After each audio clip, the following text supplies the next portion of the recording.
దశావతారాలు అనగానే మనందరికీ ఒక ఆలోచన అవగాహన ఉండే ఉంటుంది. అయితే అందులో వివిధ రకాలైన అవతారాల్లో ముందుగా మనం రామావతారం ఏ విధంగా ముగిసిందో ఇప్పుడు ఈ వీడియోలో తెలుసుకుందాం. రామావతారం ఏ విధంగా ముగిసిందంటే సాధారణంగా మనకు పరిచయమైన వాల్మీకి రామాయణం కాక పద్మపురాణం ఈ అంశంపై దృష్టి సారించింది. వనవాసం నుంచి అయోధ్యకు తిరిగి వచ్చిన తర్వాత రాముడు సీతమ్మ వారిని మళ్ళీ తిరిగి అడవులకు పంపటం, వాల్మీకి ఆశ్రమంలో సీత లవకుశులకు జన్మనివ్వటం, అనంతరం అశ్వవేధ యాగం సీతామాతను భూదేవి తనలో ఐక్యం చేసుకోవడం, ఇలాంటి విషయాలు మనకు తెలిసినవే. అయితే సీతావియోగం అనంతరం రాముడు తన కుమారులు లవకుశులకు రాజ్యభారాన్ని అప్పగించిన సమయంలో ఒకానొక రోజు ఒక యోగి పుంగవుడు రాముణ్ణి కలుసుకోవడానికి వచ్చాడు. వ్యక్తిగతమైన అత్యంత కీలకమైన విషయం చెప్పాలంటూ ఆయన రామునితో ఏకాంత సమావేశాన్ని కోరాడు. అప్పుడు రాముడు అదేవిధంగా ఆ సమావేశాన్ని ఏర్పాటు చేసి ఆ యోగి చెప్పేది వినేందుకు రాముడు సిద్ధమయ్యాడు.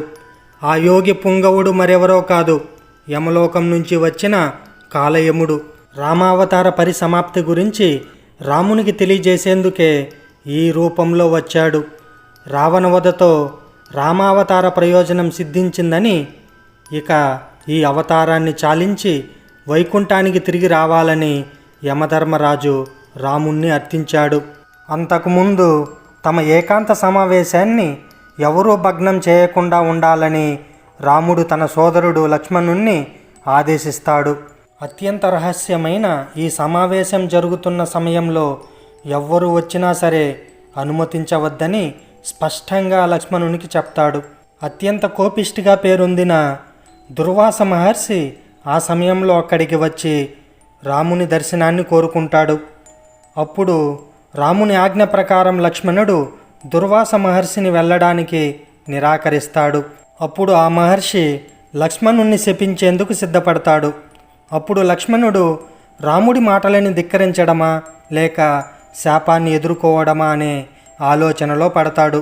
తన అవతార ముగింపు కోసమే ఈ పరిస్థితి సంభవించిందని తెలుసుకున్న లక్ష్మణుడు సరయూ నది వద్దకు చేరుకుని నదీ ప్రవేశం ద్వారా ఆదిశేషుడి రూపంలో వైకుంఠానికి చేరుకుంటాడు. అదే సమయంలో యమధర్మరాజు సూచనల మేరకు రాముడు కూడా తన అవతారాన్ని చాలించేందుకు సిద్ధపడతాడు. లక్ష్మణుడి విషయం తెలుసుకున్న రాముడు తన వెంట అదృశ్య రూపంలో ఉన్న దేవతలతో కలిసి సరయూ నదీ తీరానికి చేరుకుని రామావతారాన్ని చాలించి శ్రీ మహావిష్ణువు రూపంలో వైకుంఠానికి చేరుకుంటాడు. ఇది మనకు తెలిసిన రామావతార ముగింపు. కానీ కొన్ని పురాణ గ్రంథాలలో ఉన్న దాని ప్రకారం రామావతార ముగింపు ఇందుకు పూర్తి భిన్నంగా ఉంది. అదే విధంగా ఉందో ఇప్పుడు చూద్దాం. స్థితికారుడైన శ్రీ మహావిష్ణువు తన అవతారాన్ని తానే చాలించాడని, అందుకు లయకారుడైన శివుడు నేతృత్వం వహించాడని ఈ కథనాలు చెబుతున్నాయి. అంతకుముందు విష్ణుమూర్తి అవతారాలను పరిశీలిస్తే గనుక ఈ కథనాన్ని కొట్టిపారేయడానికి వీలు ఉండదు.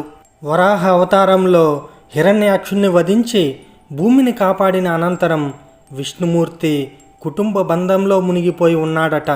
ఈ అవతారాల పరిసమాప్తి కోసం దేవతలు శివుణ్ణి ఆశ్రయించడంతో ఆయన శరభావతారం ధరించి వరాహ అవతారాన్ని పరిసమాప్తి చేశాడని కొన్ని కథనాల ద్వారా తెలుస్తోంది. అదేవిధంగా నరసింహావతారంలో శరభేశ్వరుడిగా, కూర్మావతారంలో కూర్మ సంహారమూర్తిగా శివుడు ఆయా అవతారాల పరిసమాప్తిలో తన కర్తవ్యాన్ని నిర్వహించాడని పురాణాలు చెబుతున్నాయి. ఈ అంశాలన్నింటినీ గనక మనం పరిశీలించినట్లయితే శ్రీరామచంద్రుడు మాత్రమే మానవ రూపంలో ఉన్న తన శరీరాన్ని స్వచ్ఛందంగా చాలించిన తొలి అవతారమూర్తి అన్న విషయం మనకు స్పష్టమవుతోంది. రాముడు తన జీవన విధానం ద్వారా పలువురికి ఆయన ఆదర్శవంతంగా నిలిచాడు. రాముడు నదీ గర్భంలోకి ప్రవేశించడం ద్వారా తన అవతారాన్ని ముగించాడన్న విషయాన్ని మనమందరం అర్థం చేసుకోవాలి. ఈ రోజుటి వీడియో ఇదండి. ఇలాంటి ఆశ్చర్యకరమైన అద్భుతమైన విషయాలను మరెన్నో తెలుసుకోవాలని మీకుంది కదా. అయితే మీరు చేయాల్సిందల్లా ఒక చిన్న పని, మా ఛానల్ని సబ్స్క్రైబ్ చేసుకోండి. అలాగే మర్చిపోకుండా మీ సలహాలు సూచనలు కూడా కామెంట్ బాక్స్లో తెలియజేయండి. సర్వేజన సుఖినో భవంతు.